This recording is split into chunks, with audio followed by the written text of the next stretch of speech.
Good day, ladies and gentlemen, and a very warm welcome to the Mass Financial Services Q2 FY22 post-results conference call hosted by Batlivala & Karani Securities India Private Limited. As a reminder, all participant lines will be in the listen-only mode.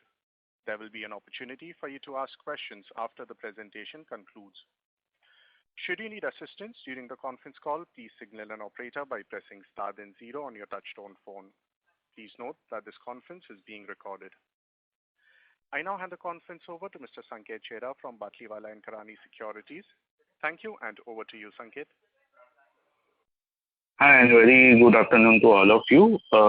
We have with us from the management Mr. Kamlesh Gandhi, who is Chairman and MD, Ms. Dasna Pandya, who is the CEO, and also Mr. Ankit Jain, who is the CFO. So I'll now hand over the call to the management, who can brief for maybe 5-10 minutes, and later we can follow that up with question and answers. Over to you, sir. So thank you, Sanket, and good evening to all of you. Happy to connect again. To start on an optimistic note, we are seeing a high level of normalization of activities across our borrowers, and that is reflected in our working, which will be taken in detail by Dasna when she takes up the figure dissemination. But just to share with you on the asset side, we could increase our disbursement this quarter. So to say, we got the opportunity to increase our disbursement given our dictum of extending credit where it is due, and that translated into a rise in AUM also. And if you see the quality of the assets, we could maintain the quality at a stable level of around 1.50 of net assets of stage 3 to AUM, while maintaining a very robust buffer of 1.12% of on-book assets.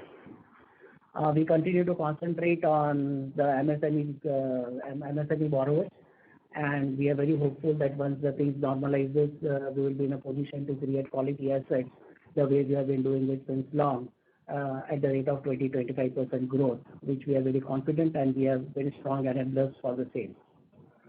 On the distribution front, we continue to have focus on more than 3,500 centers, which we anticipate to be close to 4,000 centers by the year end.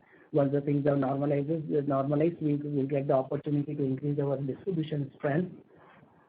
And also with more than 100 NBFCs whom we have been working since a decade, who work as our extended arm within the assets what we create directly. On the liability front, as you know that we are well capitalized with around 25% of Tier 1 capital, and we recently raised 50 crores of Tier 2 also, that will further strengthen the capital base.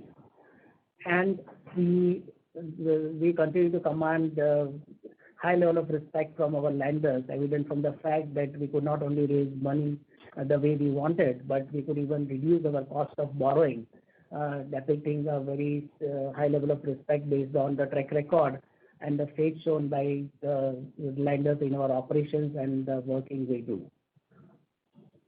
Going forward, we will continue to focus on, as I told, on creating quality assets, strengthening our distribution, strengthening our operations, which should translate into a very steady 20-25% growth going forward.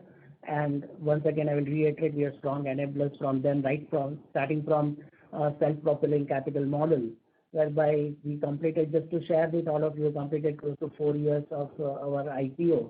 We went public in 2017, and we almost doubled. Everything is maybe from a 3,500 crores of AUM to a group AUM of close to 5,800 crores. Everything has grown through internal accruals while maintaining a very strong capital adequacy, is the testimony to a very efficient use of capital and robust operations and profitable operations. And I'd just like to add one more thing here, that we have increased our book value at a CAGR of 15% even during this torrid time. I think this was the most challenging time of our lives for all of us. And within this also, we could increase our book value at a CAGR of 15%, mainly through internal accruals, and could maintain a very healthy ROE. So the strategy remains the same, to focus to create quality assets, to to make use of the best available opportunities, including the latest thing, that is the fintech. We have association with many of the fintech companies of the country. We are trying to associate with them in such a manner which helps us to create quality assets, widen our distribution reach, and at the same time we could maintain our profitability is what our tie-up with our aim is there with when we tie up with any of the fintech. So we are trying to tie up with various fintechs in order to strengthen our distribution strength, but not to compromise on what we do, that is creating quality assets profitably. So with this, to do the number crunching for you, I will request Shabin to take it forward on the numbers as to how it looks like. Thank you, sir. Good evening, everybody. So now coming to the numbers, as shared that our AUM has grown from 5,160 crore last quarter to 5,485 crore this September. So, and mainly the main products are micro enterprise loan and SME loan, which is contributing around 89% of the total portfolio, and 11% is coming from bills. If we compare the numbers with last September, the main growth is in SME products. It has grown by 21.83%, and which has been compensated by the growth has been compensated by micro enterprise loans. So it is down by 8.06%. In terms of percentage, CV commercial vehicle looks 51% rise, but since the base is low, so in amount, if you look at that there is a rise of 78 crores. Two-wheeler more or less remains same. So that is the configuration of our AUM of 5,485 crores. Looking to the operational figures, total income has on quarterly basis has grown by 2.94% from 152 crore to 156 crore. Profit before tax has grown by 12.92% from 45.63 crore to 51.53 crore, and profit after tax increased by 12% from 34 crore to 38.32 crore. On half-yearly basis, profit before tax has increased by 6.88% from 94.55 crore to 101 crore, and PAT has increased by 6.15% from 70.80 crore to 75.15 crore. Asset quality, regarding the asset quality, gross stage 3 asset, if we compare it with June numbers, and it was 2.21% in June 21. Now it is 2.30%, and max stage 3 asset is 1.8% as compared to 1.74% in June 21. Our restructured book stands at around 29 crore, which is 0.54% of the total portfolio, and as on March it was around 15 crore. We hold special COVID provision of 49 crore, which is 1.12% of our on-book assets. So this was regarding the finance company. Now coming to the housing finance numbers. AUM as on September is now 300 crores as compared to 281.72 crore last September. Total income has increased by has come down by 1.15% from 9 crore 33 lakhs to 9 crore 22 lakhs. PBT has increased by 25.75% on quarterly basis from 1 crore 50 lakhs to 1 crore 89 lakhs, and PAT has increased by 26.44% from 1 crore 17 lakhs to 1.48 crore. On half-yearly basis, PBT has increased by 1.44% from 2 crore 91 lakhs to 2 crore 95 lakhs, and PAT has increased by 3.68% from 2 crore 22 lakhs to crore 31 lakhs. Regarding the quality of the asset, gross stage 3 asset stands at 0.65%, and net stage 3 assets 0.46% as compared to 0.59% and 0.42% respectively in last June 21. Here also we hold COVID provision of around 3 crores, which is 1.2% of on-book assets. And in our housing portfolio, the restructured book stands at 0.91%, which is 2 crores 72 lakhs in terms of amount. So this was regarding the numbers. Now I'll request Ankit to take you through the liability management. Ma'am. Good afternoon all.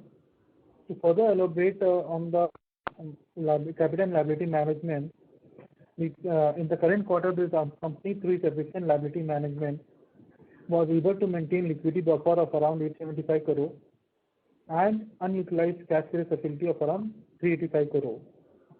In addition to this, the company has sanction on hand to the tune of rupees 1,000 crore in the form of term loan and direct assignment.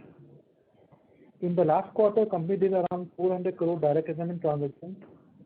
The company further has around 700 crore sanctions on hand, which will be utilized during the current year. The company aims to maintain around 20-25% of AUM as off-book through direct assignment transactions. Company has available cash credit limit of 1820 crore, out of which company maintains utilization of around 70%, and rest portion is kept as liquidity buffer. Further, company raised around 375 crore term loan during the quarter. This has helped us to further strengthen our asset liability maturity pattern. Company raised around 100 crore NCD in the form of MLD during the quarter. Company also did a PTC transaction of rupees 90 crore during the quarter. We have assessed our structured liquidity for the period ended 30th September 2021, and based on the assessment, there is no negative impact on liquidity, and cash flow in all the cumulative buckets remain positive. Our capital adequacy remains strong at 25.62% with Tier 1 of 24.02% and debt equity at comfortable level of 3.30 times. Most importantly, we were able to the cost of borrowing remains stable at 8.7% as compared to June quarter, which was 8.72%, and if we compare the last corresponding quarter, it was around 9.22%. So this is about the capital and liability management, and I hand over the podium to Kamlesh for closing remarks. Thank you, Darshan and Ankit. So this was from our side on asset distributions and liability and the numbers being shared with you. Before I hand over for any of the question answers from your end, let me reiterate our commitment on our housing finance space, that we remain committed for a very strong growth prospects there, and we are confident of having a growth rate of 25% plus from our housing finance company also, and which will start contributing very positively now onwards. And we as a company are looking at a 3-year horizon from now. As such, we always look beyond that. But as the first phase, we are looking at a 3-year horizon, and we ourselves see that the opportunity what we see around, and with the very strong enablers we have, I think we are targeting at close to 10,000 crores within the next 3 years. We will take few thousand crores here or there, or if you pack get 10,000 crores a quarter or two here and there, but with the prioritizing quality, profitability, and then the growth. But we are confident of achieving all these three, given the optimistic view that we have come back to the normal, and Mars has the capabilities and the niche expertise to demonstrate this type of results. So with this, I would like to hand over for any other question answers from your hand. Thank you very much. Ladies and gentlemen, we will now begin the question and answer session. Anyone who wishes to ask a question may press star and 1 on their touchtone phone. If you wish to remove yourself from the question queue, you may press star and 2. Participants are requested to use handsets while asking a question. Ladies and gentlemen, we will wait for a moment while the question queue assembles.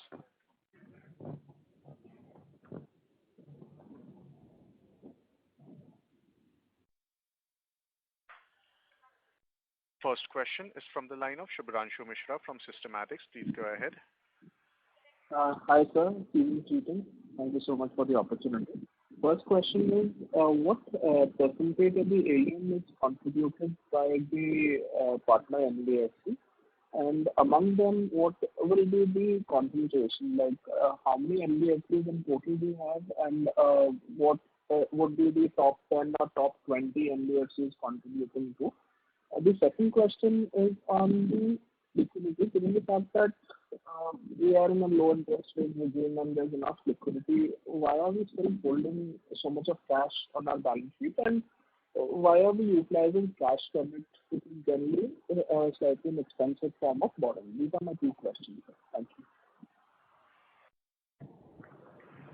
See, of the 5,500 crores of the AUM, around 55% comes from our partner NBFC.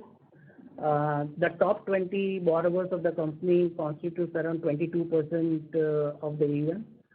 And on the front of the liability management, let me tell you that cash credit is among the most efficient source of liability for us given the WCDL component.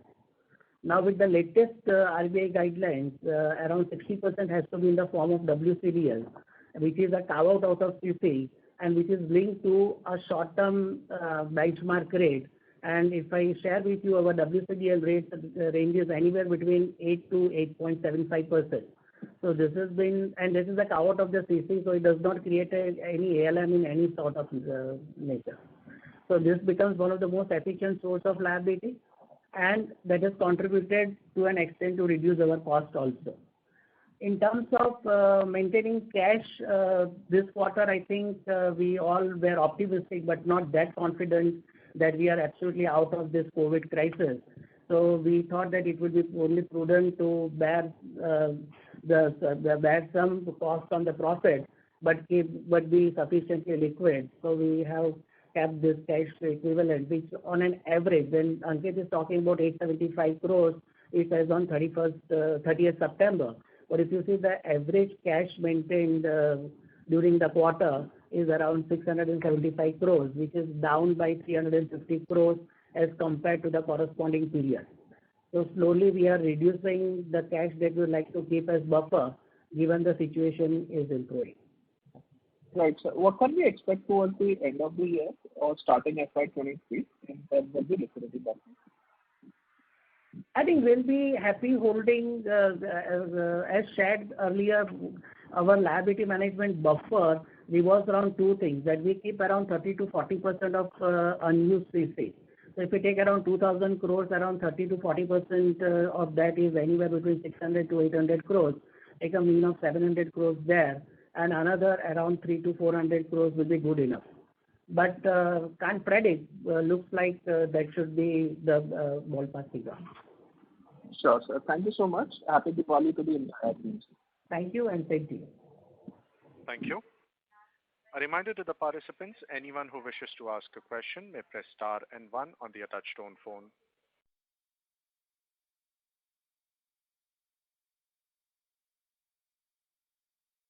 Participants, to ask a question, please press star and 1.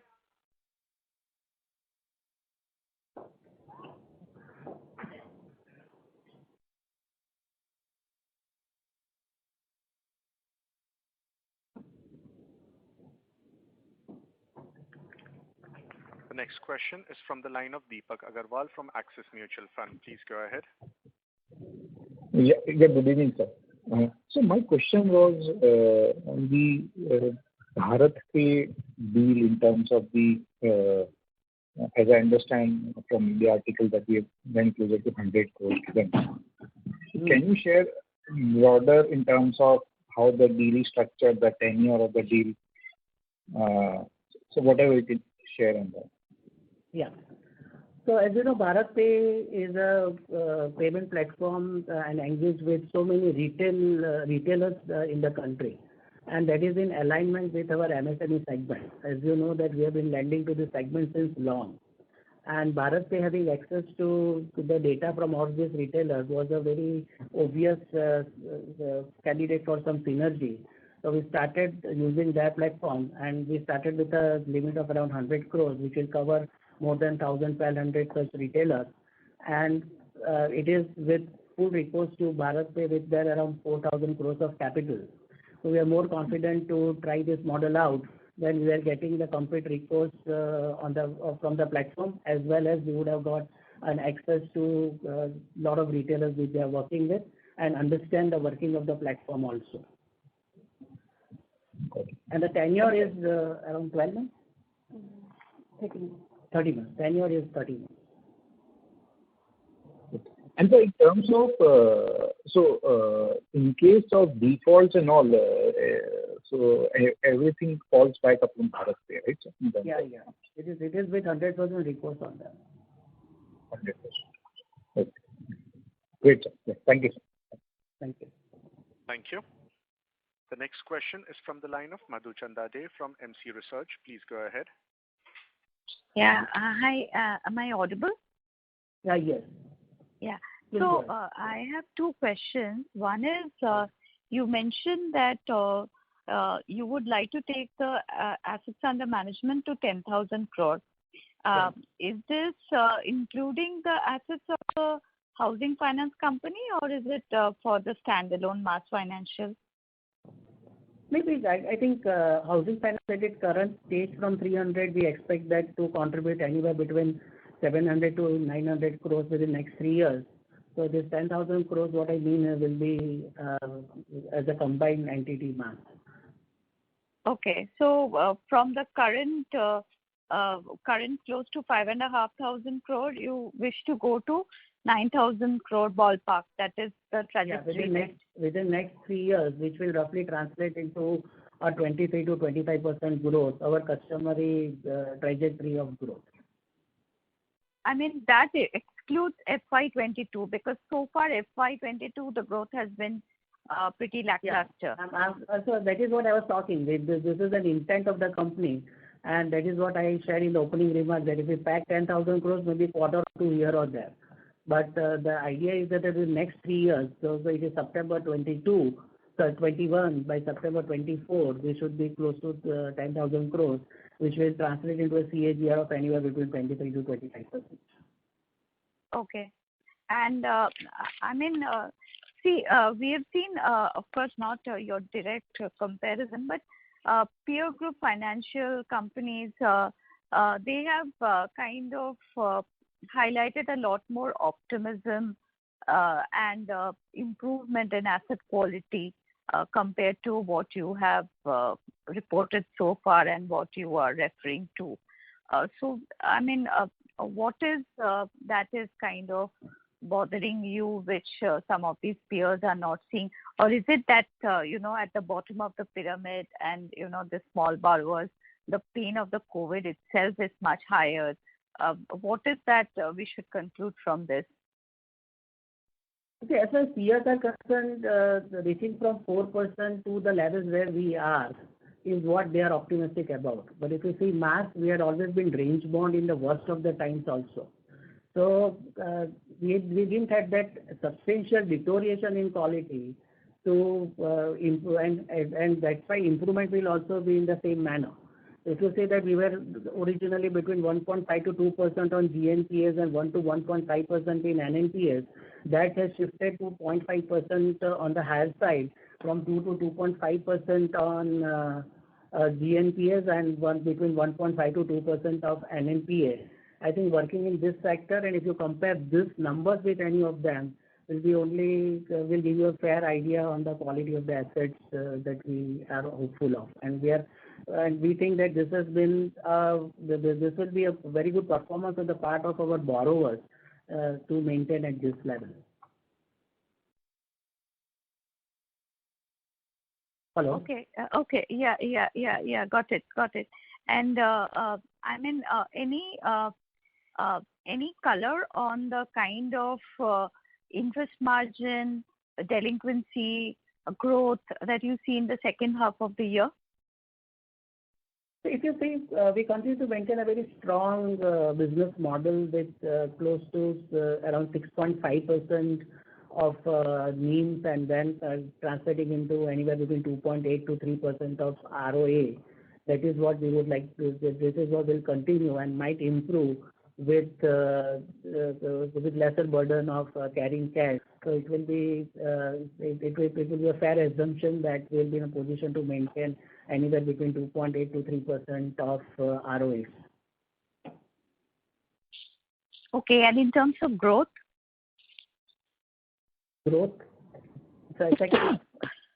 I'm so sorry. Yeah. Second half growth, I think from current 5,500 level, we should be anywhere between 6,000 to 6,250 crores by March. This is what we have the hunch right now. And one last question, which is compared to the pre-pandemic scenario, which are the stress pockets which still makes you uncomfortable? Or if you just can tell us very simply, what, how many months before you see a complete return to normalcy where we can, go back to business as usual? So that I've been sharing with many of the people I've met, that once the real economy starts, there is a lag effect for lenders, because the way we observe the consistency in the real economy working. So I think within next 2 quarters, we'll be in a position to make out the real sectors which have come back to normal, or which are the ones who will take time, or which are the ones who have really suffered badly. So I think these 2 quarters should make it fairly clear. Okay, so you actually see real recovery from FY23 first quarter. Is that a correct understanding? Yeah, but it is in a phased manner. The real recovery in the sense that pre-COVID recovery, as a lender, our stance will be to come back to the normal growth rate of 25% plus from Q1 22-23. But anyhow, as I shared with you, that if we end up anywhere between 6,000 to 6,250, will be a 12 to 15% growth this year also. Okay, thank you very much. Thanks. Thank you. Thank you. Before we take the next question, we would like to remind participants that you may press star and 1 to ask a question. The next question is from the line of Sagar Jethwani from Phillip Capital PMS. Please go ahead. Hi, sir. So any thoughts on higher OPEX to NII ratio? How do you see that going forward? Any comments there? And secondly, what was the rejection rate during the quarter? See, to be honest, higher OPEX to NII ratio, we liked it this time, because that is a sign of normalcy of operations. When we talk about last quarter and the quarters before this, the operations were not normal. So it will be anywhere between 20 to 30%. That is what we presume. And it all depends upon the configuration of the product from time to time. So we are more concentrating on the ROAs that every product will generate. And as a group level AUM, we target an ROAs, as I shared earlier, of around 3%. And rejection ratio is usually around 40 to 45% in our business, but it might be marginally higher during these 2 quarters because of some stringent norms that we would like to implement. And even for next 2 quarters, we'll be very watchful. So that might be close to around 55%. Thank you. Thank you. A reminder to participants, anyone who wishes to ask a question may press star and 1. The next question is from the line of Ankit Gupta from Bamboo Capital. Please go ahead. Thanks for the opportunity. Sir, on the micro enterprise loan side, how are your customers dealing with now? Because MFI has been one of the worst impacted segments. And do you think the worst is behind them and things are improving on the ground? Definitely. We are seeing that recovery rate from around low 70s, in low 70s have improved now to close to 80, between 85 to 90. And if you see at the sector level, the net NPAs hover around 6%. So that is a stark improvement in this last 2 quarters. And if things remain normal, I think they should improve further, because these are the borrowers who constantly require money for their working capital. These are all very small borrowers who take loans anywhere between 50,000 to 1 lakh. The cycle is around 24 to 30 months. You can't expect a capital formation of the equal size within 24 to 30 months. And their growth also. So to fuel that growth and the cycle what they have of borrowing, they need to borrow continuously. So they will not like to default. So with normalization of activities, I think we should see within next 2 quarters still more improvement in this sector. Sure. And sir, on your target of 10,000 crore AUM over the next 3 years, which segment do you think will be the major driver of growth? Post this COVID experience, as a company, will we like to give more emphasis on enterprise loan, or will we shift more towards SME, housing, two-wheeler, and commercial vehicles? More or less, the configuration will remain the same. MSME, we would like to club the MSME segment, that is MEL and SME, which is currently around 88%. With increase in the wheels portfolio, once the things normalizes, we might see around 80% coming from our MSME sector and 20% coming from wheels. And if you include housing can contribute another 10%, so it will be 70, 20, 10, so to say. Sure. So our focus will also continue towards funding these NBFCs from micro enterprise loan segment, and SME will also grow. So it's not that we'll be focusing more on SME loans, which are direct loans to the customers instead of micro enterprise loans. We believe in extending credit where it is due, and as and when we get the opportunity, that's why I told that we club MSME. That is micro enterprise loans and SME. It all depends upon what opportunity we get in the marketplace, and which is the best distribution model, be it distributing through our 4,000-5,000 centers which we are slated to increase to, or maybe through a distribution through around 100 NBFCs. The idea for us is an efficient last mile delivery of credit, which creates a win-win situation for the borrowers and all the intermediaries. So we have been constantly monitoring this, and will be aligning our activities with our aim to create a quality portfolio and a win-win situation for all of us. Sure. Okay. Thank you so much, sir. Thank you so much, and wish you all the best. Thank you. Thank you. A reminder to the participants, anyone who wishes to ask a question may please press star and 1 at this time.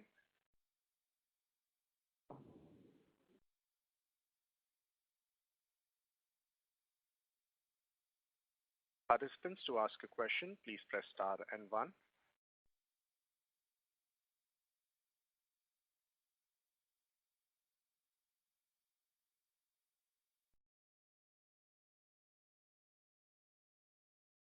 A reminder to the participants, anyone who wishes to ask a question may press star and 1.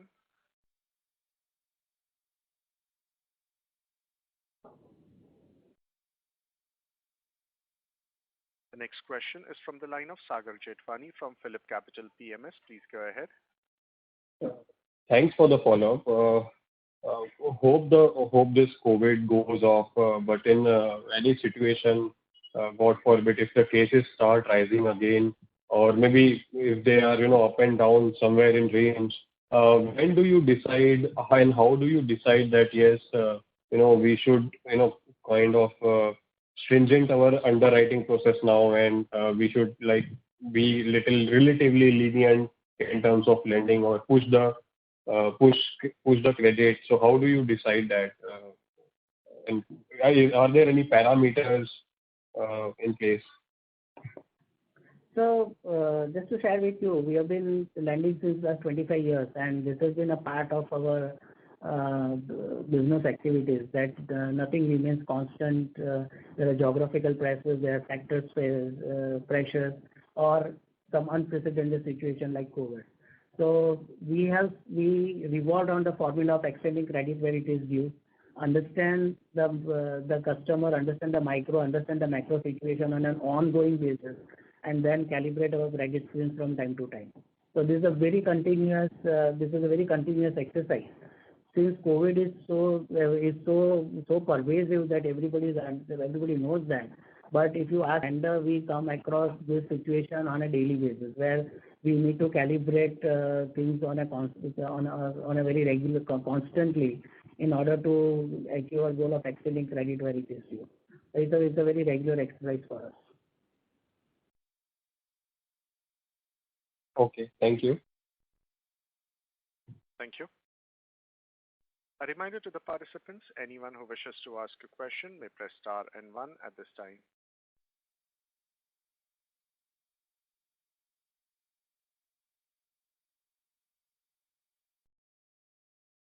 Next question is from the line of Prashant Shah from Serum Institute. Please go ahead.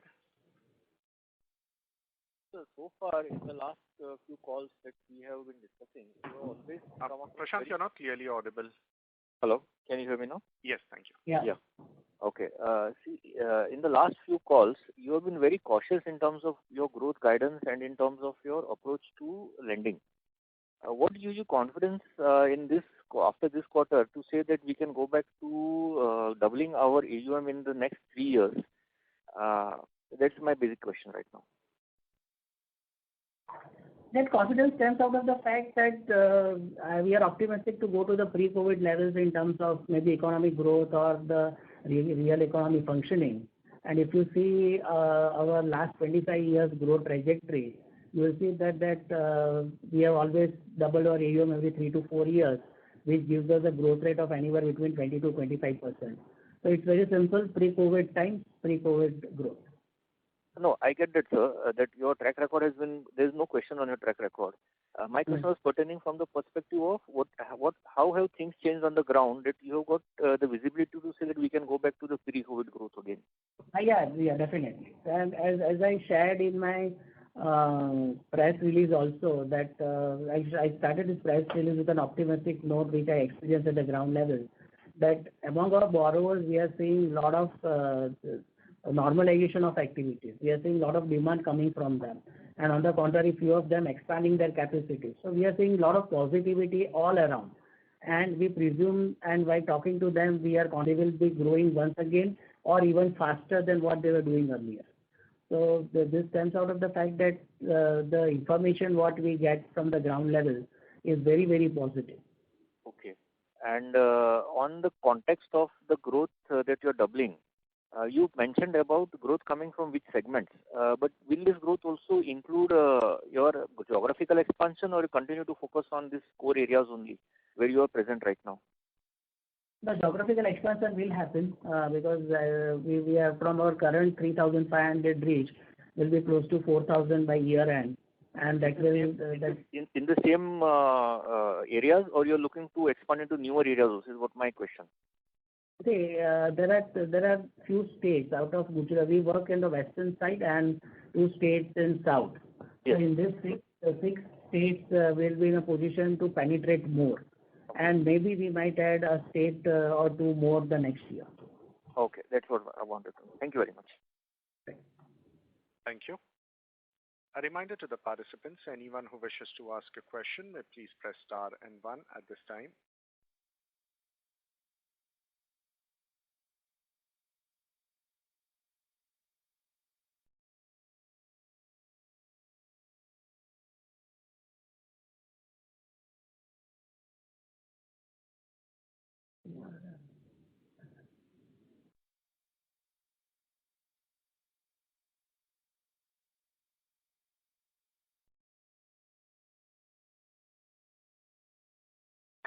Participants, to ask a question, please press star and one.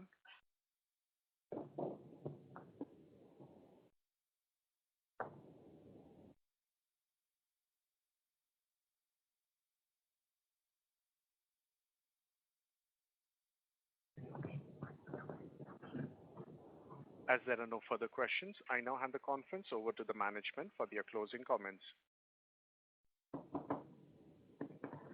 So thank you everybody for joining this conference and hearing us patiently. I would like to once again reiterate on behalf of Team MAS that we remain committed to our mission of excellence through endeavors, and we will try to add value to all our stakeholders as shared with you earlier. Thank you so much.